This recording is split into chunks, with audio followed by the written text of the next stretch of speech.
এই যে রমজান মাস সামনে আসবে, এই রমজান মাসেও রোজা রেখে মানুষ মাপে কম দিবে না? পণ্যের দাম বাড়িয়ে দিবে না? পণ্য মজুত করে বাজারে কৃত্রিম সংকট তৈরি করবে না?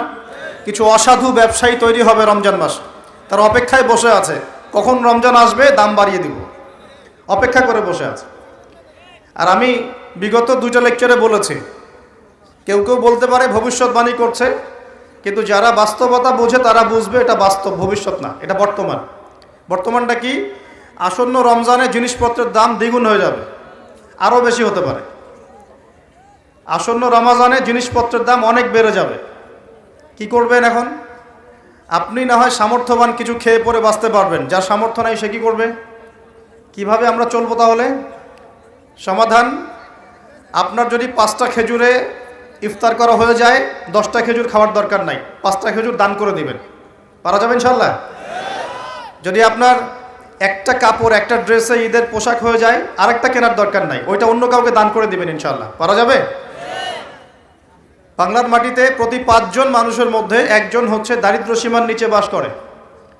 আমাদের দেশে দারিদ্র্যের হার কত? কত পার্সেন্ট? কত পার্সেন্ট বলেন? 20%। কত পার্সেন্ট?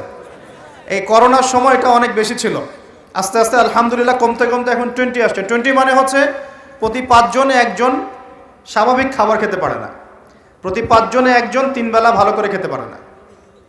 এখন রমজান মাসে কি করি আমরা? আমরা 4 জন মিলে ওই ভাইয়ের দায়িত্ব নেই, তাই করি না?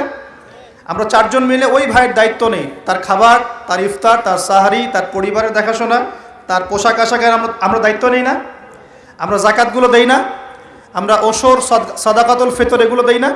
এতে করে একটা ব্যালেন্স তৈরি হয়, ওই 4 জন মিলে 5ম ব্যক্তির দায়িত্ব নেওয়া হয়।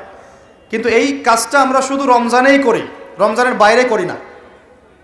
এখন যদি 5 জনের মধ্যে 4 জন মানুষ খায়, একজন যদি 4 জনের মতো না খেতে পারে, তাহলে ঘটনা এমন দাঁড়াচ্ছে যে মনে করেন আমাদের পুরো দেশে মানুষ আছে, মনে করেন কথার কথা বলছি 20 কোটি। কত কোটি?